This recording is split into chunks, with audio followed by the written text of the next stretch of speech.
sejak dari dulu kan kita bersaing dengan Asia.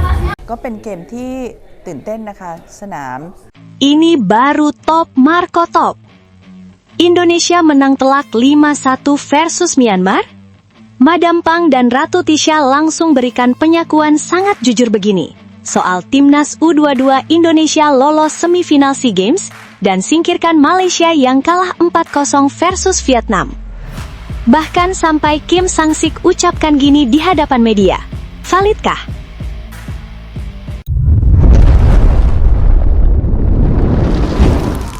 Sebelumnya mohon subscribe channel ini dulu supaya nggak ketinggalan berita terupdate Timnas Indonesia. Malam yang penuh ketegangan akhirnya berubah menjadi malam penuh pesta bagi Timnas Indonesia U22. Garuda Muda menutup laga terakhir Grup A SEA Games 2025 dengan kemenangan sensasional 5-1 atas Myanmar U22. Laga yang berlangsung di 700th Anniversary Stadium Chiang Mai, Selasa malam waktu setempat. Kemenangan besar ini bukan hanya memastikan Indonesia lolos ke semifinal, tetapi juga menyingkirkan rival klasik di Asia Tenggara, Malaysia, yang secara mengejutkan tumbang 0-4 dari Vietnam U22. Hasil itu membuat Indonesia keluar sebagai runner-up terbaik dan melampaui Malaysia dalam perebutan slot terakhir semifinal. Indonesia kembali menunjukkan karakter, mentalitas, dan determinasi tinggi, setelah sempat berada dalam tekanan besar pasca kekalahan menyakitkan dari Filipina di laga perdana. Namun Garuda Muda menunjukkan bahwa mereka bukan tim yang mudah runtuh. Tidak hanya publik Indonesia yang merayakan kemenangan tersebut. Dari pihak Thailand dan Vietnam pun muncul sejumlah pernyataan menarik yang memperkaya dinamika persaingan di SEA Games tahun ini.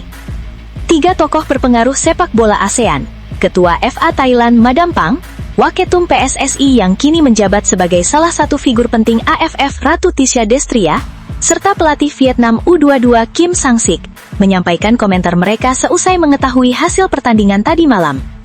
Ketua FA Thailand Madam Pang memberikan pernyataan yang langsung menjadi sorotan media Thailand. Ia tidak menutupi perasaan jujurnya saat mengetahui Indonesia menang besar, sementara Malaysia, yang belakangan sering menjadi rival panas Indonesia, justru gagal lolos. Saya jujur akui cukup senang, karena akhirnya yang lolos ke semifinal SEA Games adalah Indonesia bukan Malaysia U22. Sebab Indonesia memang lebih pantas lolos, tegas Madam Pang kepada media Thailand. Lebih jauh, Madam Pang bahkan secara terbuka mengatakan bahwa Thailand ingin bertemu Indonesia di final, demi membalas kekalahan memalukan 2 tahun lalu di final SEA Games 2023. Di sisi lain, Thailand juga masih ingin bertemu dengan Indonesia di final SEA Games tahun ini, demi membalas dendam 2 tahun lalu yang Thailand kalah telak 5-2 di partai final. Wanita berpengaruh itu juga memuji semangat Indonesia, yang menurutnya sudah terlihat bahkan sebelum pertandingan melawan Myanmar dimulai. Indonesia benar-benar memanfaatkan peluang lolos ini dengan baik. Seperti yang saya bilang kemarin, Indonesia pasti bisa raih hasil positif, bahkan menang dengan gol banyak karena mereka datang ke laga ini dengan semangat dan tekad berlipat. Ia juga menyentil Malaysia, yang sebelumnya sempat merasa di atas angin, karena berada pada posisi lebih menguntungkan. Malaysia yang awalnya jumawa karena di atas angin bisa singkirkan Indonesia, kini mereka merana karena gagal total. Pelajaran pentingnya, jangan jumawa dulu jika belum benar-benar lolos. Madam Pang mengakhiri dengan ucapan selamat sekaligus tantangan. Jadi, selamat Indonesia. Semoga kita benar bertemu di final. Pernyataan ini langsung menjadi headline utama di berbagai portal olahraga Thailand, karena nada kompetitif dan terbuka yang jarang ia tunjukkan. Sementara itu, sosok yang sangat dihormati di sepak bola Nusantara, Ratu Tisha, ikut memberikan pernyataan yang menggambarkan rasa syukur sekaligus kebanggaan terhadap kebangkitan Indonesia. Menurut Tisha, Indonesia berhasil melewati masa-masa paling kritis di turnamen ini.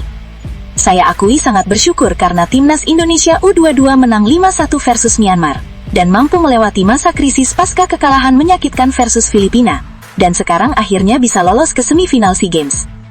Tisha juga tak lupa memberikan pujian kepada staf pelatih dan para pemain, terutama kapten tim, Ivar Jenner, yang menurutnya memainkan peran krusial dalam menjaga mentalitas dan arah permainan. Saya ucapkan kepada seluruh tim pelatih dan semua pemain, terutama Ivar Jenner, yang mampu mengarahkan seluruh pemain agar memberikan segalanya di lapangan, demi lambang negara dan Garuda di dada. Ia menegaskan bahwa semifinal bukanlah garis akhir. Semoga setelah hasil positif ini, di semifinal kita bisa kembali raih kemenangan dan lolos ke final SEA Games 2025. Dengan posisi Tisha sebagai salah satu tokoh yang dihormati di AFF, pernyataan ini sekaligus menunjukkan bahwa perjalanan Indonesia kembali mendapat penghormatan dari para petinggi sepak bola regional. Pelatih Vietnam, Kim Sang-sik, yang baru saja memimpin timnya menghantam Malaysia 4-0, memberikan komentar dengan nada bercanda, namun tetap penuh respek. Saat ditemui wartawan seusai laga, ia tersenyum sambil menanggapi situasi yang terjadi antara Malaysia dan Vietnam. Harusnya Indonesia juga ucapkan terima kasih pada kami, karena berhasil bantai Malaysia 4-0. Ujarnya sambil sedikit bercanda. Kim Sang-sik kemudian berbicara serius dan memberikan apresiasi penuh terhadap performa Indonesia. Namun saya tak lupa juga ucapkan selamat untuk Indonesia U22 yang berhasil lolos ke semifinal, usai menang 5-1 atas Myanmar. Mereka pantas mendapatkannya. Mereka tim besar ASEAN yang kiranya tak pantas jika gugur di fase grup. Terakhir, Kim Sang-sik memberikan tantangan terbuka. Sampai jumpa di semifinal, dan kita buktikan siapa yang pantas menjadi terbaik di level ASEAN. Dengan kemenangan Vietnam dan Indonesia, semifinal SEA Games 2025 dipastikan semakin panas dan penuh gengsi. Kemenangan 5-1 Indonesia atas Myanmar bukan sekedar kemenangan biasa. Ini adalah penanda karakter. Indonesia tidak meratapi kegagalan, melainkan bangkit dengan cara yang meyakinkan.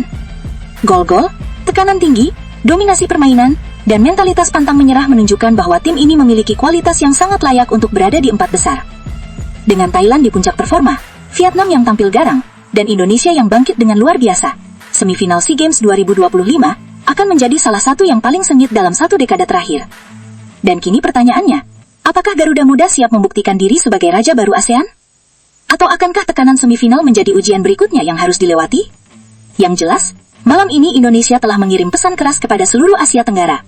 Garuda Muda belum selesai. Mereka baru mulai terbang lebih tinggi. Namun tunggu dulu, setelah admin telusuri secara mendalam, bahwa berita di atas adalah karangan belaka dan hoax. Ini sebagai edukasi, supaya penonton lebih jeli dalam memilih berita.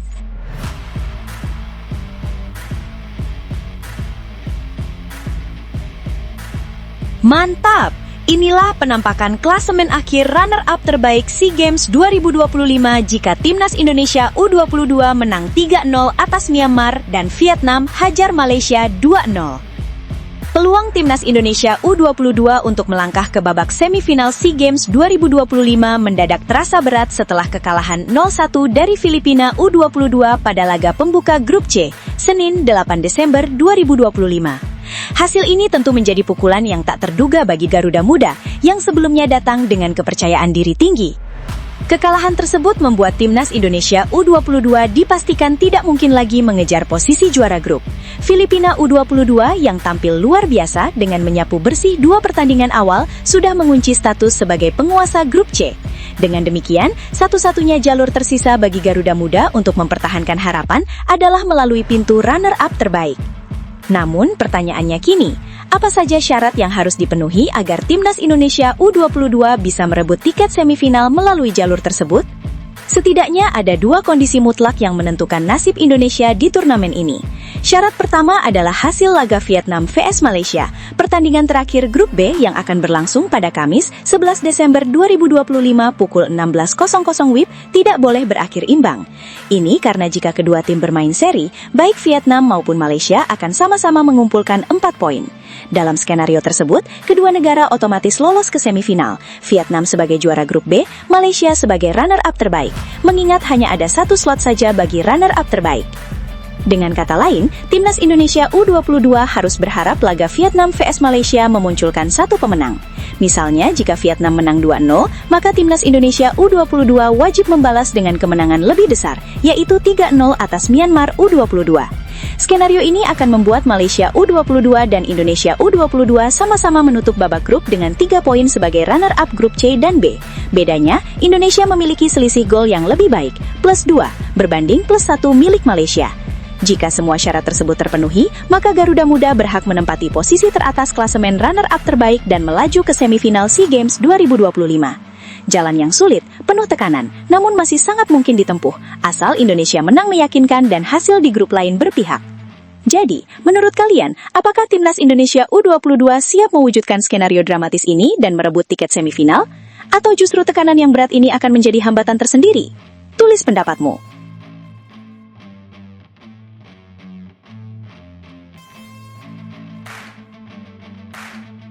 John Heitinga dilaporkan tolak tawaran jadi pelatih Timnas Indonesia. Sebuah kabar mengejutkan kembali datang dari Eropa. Media Belanda memberitakan bahwa mantan pelatih Ajax Amsterdam, John Heitinga, menolak tawaran menjadi pelatih timnas Indonesia. Sebuah perkembangan yang langsung membuat publik sepak bola nasional ramai membicarakannya. Nama Heitinga sebenarnya belum lama mencuat di jagat sepak bola tanah air. Banyak pendukung Garuda sempat menaruh harapan besar ketika media Belanda menyebut ia menjadi salah satu kandidat yang dipantau PSSI. Rumor itu seolah menjadi angin segar bagi mereka yang ingin melihat timnas Indonesia bangkit setelah era Patrick Kluivert berakhir. Seperti diketahui, PSSI kini sedang berada dalam proses perburuan pelatih baru setelah resmi memutus kerjasama dengan Kluivert pada 16 Oktober 2025. Mantan bintang Barcelona itu gagal membawa Indonesia meraih mimpi lolos ke Piala Dunia 2026, sehingga dirinya dan seluruh staf pelatih akhirnya meninggalkan Indonesia tanpa mencapai target besar tersebut. Dengan kursi pelatih yang kosong, PSSI menyatakan telah mengantongi 5 kandidat potensial. Untuk mempercepat proses, Direktur Teknik PSSI Alexander Swiers bersama 2 anggota Komite Eksekutif, Exco, Endri Erawan dan Muhammad, bahkan terbang langsung ke Eropa untuk melakukan rangkaian wawancara. Kehadiran mereka di benua biru tentu memunculkan banyak spekulasi. Siapa sebenarnya nama-nama yang tengah dinegosiasikan? Beberapa pelatih papan atas sempat dikaitkan dengan skuad Garuda, mulai dari Giovanni van Bronckhorst, Jesus Casas, hingga Heimir Hallgrímsson. Kendati demikian, PSSI memilih bungkam dan sama sekali tidak mengungkap daftar kandidat resminya kepada publik. Namun ketika PSSI tetap mempertahankan sikap diam, media Belanda kembali melempar bola panas. John Heitinga disebut masuk dalam daftar calon pelatih Indonesia. Pelatih berusia 42 tahun itu sendiri baru saja dipecat Ajax Amsterdam pada November usai serangkaian hasil mengecewakan. Situasi ini membuat banyak pihak mengira bahwa menerima tawaran dari Indonesia bisa menjadi jalan baru untuk melanjutkan karirnya. Tetapi kabar terbaru justru menunjukkan arah sebaliknya. Menurut laporan Soccer News, Heitinga memang baru-baru ini dihubungi langsung oleh PSSI. Ia disebut diminta menggantikan Patrick Kluivert, tetapi media tersebut menginformasikan bahwa proses negosiasi ternyata tidak mengarah pada hasil positif. Dalam artikelnya, Soccer News menulis dengan jelas, mantan pelatih Ajax menolak tawaran menjadi pelatih timnas Indonesia. Tak hanya itu, laporan tersebut juga menyebutkan bahwa asisten Arne Slot di Liverpool pada musim 2024-2025 itu tidak bersedia melatih timnas Indonesia untuk saat ini. Namun mereka menambahkan bahwa peluang Heitinga berubah pikiran di masa depan tetap ada. Dalam laporan lanjutan mereka menuliskan, menurut berbagai sumber, Federasi Sepak Bola Indonesia baru-baru ini mendekatinya guna menanyakan apakah ia bersedia menjadi pelatih timnas mereka. Tetapi Heitinga menolak tawaran itu untuk saat ini. Dan kemudian disusul dengan pernyataan lainnya. Meski begitu, pintu kemungkinan untuk masa depan mungkin masih sedikit terbuka. Pernyataan ini menandakan bahwa meskipun Heitinga tidak mengambil kesempatan tersebut sekarang, pintu dialog antara kedua pihak tampaknya belum sepenuhnya tertutup. Rumor mengenai Heitinga menjadi semakin liar setelah ia kedapatan mengikuti akun Instagram Timnas Indonesia, Ketua Umum PSSI Erick Thohir, dan penasihat tim Garuda Jordi Kluivert yang juga merupakan kompatriotnya. Langkah kecil di media sosial itu membuat banyak orang berspekulasi bahwa ada komunikasi intens antara kedua pihak. Situasi ini semakin menarik mengingat PSSI kini sedang berada dalam masa krusiat mencari pelatih yang tidak hanya berpengalaman tetapi juga memiliki visi kuat untuk membangun fondasi tim jangka panjang. Keputusan Heitinga untuk menolak tawaran tersebut tentu membuat publik kembali bertanya-tanya, siapa kandidat yang tersisa? Apakah nama besar lainnya punya kemungkinan lebih besar menerima tawaran memoles skuad Garuda? Kini bola kembali berada di tangan PSSI. Para pendukung timnas Indonesia menunggu langkah berikutnya dengan harapan besar agar proses ini tidak berlarut-larut dan timnas dapat segera kembali memiliki nahkoda yang jelas. Bagaimana menurut Anda? Apakah keputusan Heitinga menolak tawaran ini sebuah kerugian besar bagi timnas? Atau justru Indonesia membutuhkan sosok pelatih dengan profil berbeda? Dan siapa kandidat yang menurut Anda paling cocok memimpin Garuda ke era baru? Silahkan tulis pendapat kalian. Diskusinya pasti bakal panas.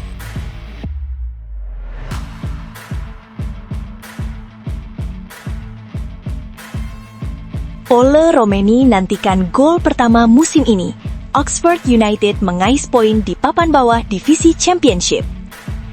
Perjalanan Ole Romeni bersama Oxford United pada musim 2025-2026 tampaknya belum berjalan mulus. Penyerang timnas Indonesia itu kembali menjalani pertandingan tanpa torehan gol saat timnya bertandang ke markas Blackburn Rovers pada laga pekan ke-20 divisi Championship yang berlangsung Rabu 10 Desember 2025 dini hari. Di tengah usaha keras Oxford untuk menjauh dari zona merah, duel di Ewood Park Stadium justru menghadirkan pertarungan yang begitu ketat sekaligus menentukan. Dua klub tersebut memang tengah menghadapi situasi serupa, berada di papan bawah dan hanya terpaut satu strip di klasemen, masing-masing di peringkat 20 dan 21. Pertaruhan mental dan poin menjadi sangat penting. Pertandingan pun berjalan intens. Oxford United yang kini ditangani Gary Rowett berhasil mencuri keunggulan terlebih dahulu. Gol tercipta pada masa injury time babak pertama ketika terjadi kemelut di depan gawang Blackburn. Dalam situasi ramai itu, bek Ciaron Brown menjadi pahlawan setelah melepaskan sepakan voli jarak dekat yang tidak mampu dibendung. Skor berubah 0-1, memberikan angin segar bagi tim yang sedang berjuang keluar dari tekanan. Namun perjalanan Oxford mempertahankan keunggulan tidak berjalan mulus. Meski tampil disiplin untuk menahan tekanan, mereka akhirnya kebobolan akibat insiden handball di kotak penalti. Kesempatan emas itu langsung dimaksimalkan dengan tenang oleh Kapten Blackburn Todd Cantwell yang sukses menaklukkan kiper Jamie Cumming. Kedudukan pun berubah menjadi 1-1, skor yang bertahan hingga laga usai. Hasil imbang tersebut membuat Oxford harus kembali puas hanya membawa pulang 1 poin. Mereka tetap tertahan di peringkat 21 dengan 19 poin, posisi yang masih berada tepat di bibir jurang degradasi. Tekanan semakin besar, namun 1 poin ini tetap dianggap berharga untuk menjaga peluang bertahan. Di pertandingan itu, Olo Romeni baru dimasukkan pada menit ke-87 sebagai pemain pengganti. Laga ini menjadi penampilan kelimanya bersama Oxford di divisi Championship. Andai tidak mengalami cedera saat tampil di Piala Presiden 2025, jumlah penampilannya tentu bisa jauh lebih banyak. Kesempatan bermain yang terbatas membuat penyerang berusia 25 tahun tersebut kesulitan memberikan dampak signifikan bagi tim. Total 5 penampilannya sejauh ini hanya berjumlah 66 menit, atau rata-rata 13 menit per pertandingan. Angka yang tentu belum ideal untuk seorang penyerang yang ingin berkontribusi maksimal. Situasi itu menambah tantangan bagi Romeni dalam upaya menemukan kembali ketajamannya di sepak bola Inggris. Meski begitu, hasil imbang kali ini tetap menjadi poin penting bagi Oxford, klub yang kini sepenuhnya dimiliki oleh Erick Thohir. Sejak resmi diakuisisi oleh Ketua Umum PSSI sekaligus Menpori RI itu pada November, Oxford mampu mengumpulkan 6 poin dari 5 laga, sebuah perkembangan yang menunjukkan adanya potensi perbaikan. Kini semua mata tertuju pada bursa transfer Januari. Jika Erick Thohir benar-benar bersedia melakukan investasi tambahan untuk memperkuat tim, peluang Oxford untuk bertahan di Championship akan semakin besar. Para penggemar pun mulai berspekulasi, siapa saja nama yang mungkin didatangkan, mengingat Oxford membutuhkan pemain baru di beberapa sektor. Dengan situasi genting seperti ini, muncul pertanyaan besar bagi pendukung sepak bola Indonesia dan Oxford United. Mampukah Ola Romeni segera menemukan performa terbaiknya dan membantu Oxford keluar dari ancaman degradasi? Haruskah Oxford menambah amunisi baru di lini depan? Dan apakah perubahan kepemilikan akan membawa dampak besar di putaran kedua musim ini? Silakan tulis pendapat kamu. Apakah Oxford masih punya peluang bertahan, atau justru harus bersiap menghadapi turun kasta?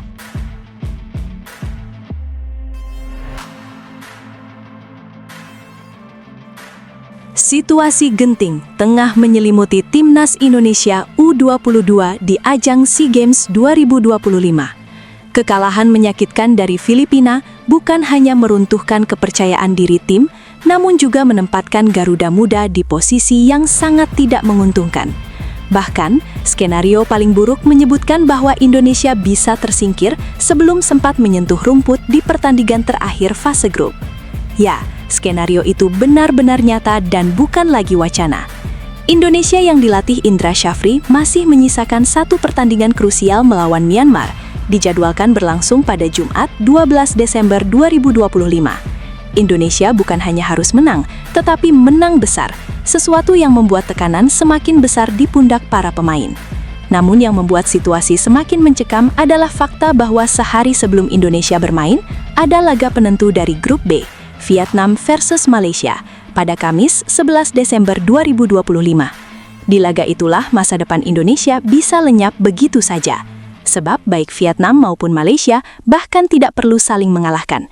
Jika laga itu berakhir imbang, keduanya otomatis lolos ke semifinal dan Indonesia langsung gugur bahkan sebelum tampil melawan Myanmar. Betapa ironisnya nasib ini bagi tim yang membawa label skuad mewah dan digadang-gadang sebagai salah satu calon kuat juara SEA Games 2025. Ekspektasi tinggi yang berbalik menjadi bumerang. Sejak sebelum turnamen bergulir, atmosfer optimisme begitu kuat menyelimuti skuad. Salah satunya datang dari striker muda timnas Hoki Caraka, yang mengeluarkan pernyataan sangat percaya diri mengenai peluang Indonesia meraih emas. Pernyataan itu sendiri tidak diubah sedikit pun.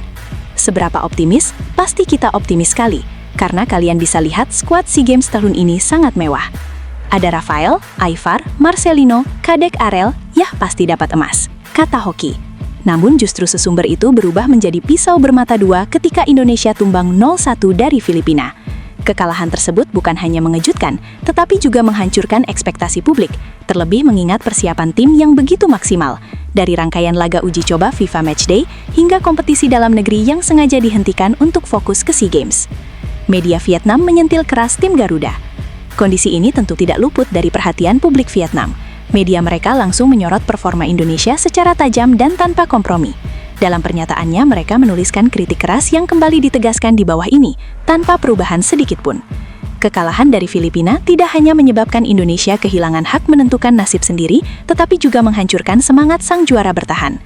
Meskipun berperingkat tinggi, Indonesia bermain buruk dalam menyerang dan melakukan banyak kesalahan di pertahanan, yang mengakibatkan kekalahan pahit 0-1. Hasil ini mengecewakan para penggemar Indonesia dan mengkhawatirkan risiko tim tersebut tersingkir paling awal dalam sejarah SEA Games. Ini akan menjadi kejutan besar bagi sepak bola Nusantara, sekaligus mengakhiri SEA Games yang mengecewakan bagi sepak bola Indonesia, tulis tetao247.vn. Kritik tersebut menggambarkan betapa besar tekanan yang kini membebani tim asuhan Indra Syafri. Satu-satunya jalan keluar, menang besar dan berdoa. Skenario Indonesia lolos kini sangat sederhana, namun justru paling sulit diwujudkan. Indonesia wajib menang besar atas Myanmar. Salah satu dari Vietnam atau Malaysia harus kalah. Jika kedua syarat itu terpenuhi, peluang lolos sebagai runner-up terbaik masih terbuka. Namun jika Vietnam dan Malaysia bermain aman dan memilih hasil imbang, maka perjalanan Indonesia akan berakhir dengan tragis, tersingkir tanpa kesempatan memperbaiki diri di lapangan. Sebuah situasi yang tentu tidak ingin dibayangkan oleh siapapun yang mencintai sepak bola Indonesia. Peluang masih ada, tetapi semua bergantung pada orang lain. Meskipun peluang itu sangat tipis, secercah harapan tetap ada. Indonesia masih bisa bangkit jika Myanmar dikalahkan dengan skor telak, dan laga tetangga tidak berakhir imbang. Namun bergantung pada hasil pertandingan lain tentu bukan kenyataan yang ingin dihadapi tim yang datang sebagai juara bertahan. Kini semua mata tertuju pada duel Vietnam versus Malaysia, laga yang ironisnya justru lebih menentukan nasib Indonesia dibanding pertandingan mereka sendiri. Bagaimana menurut Anda? Dengan segala drama yang terjadi, publik Indonesia kembali terbelah antara optimis dan pesimis. Menurut kalian sebagai pembaca, apakah Indonesia masih layak disebut kandidat juara? Apakah kesalahan terbesar berada pada persiapan, taktik, atau mental pemain? Dan apakah menurut kalian Vietnam dan Malaysia akan bermain mati-matian atau justru aman demi hasil imbang? Silahkan tinggalkan pendapat Anda, mari kita bahas bersama.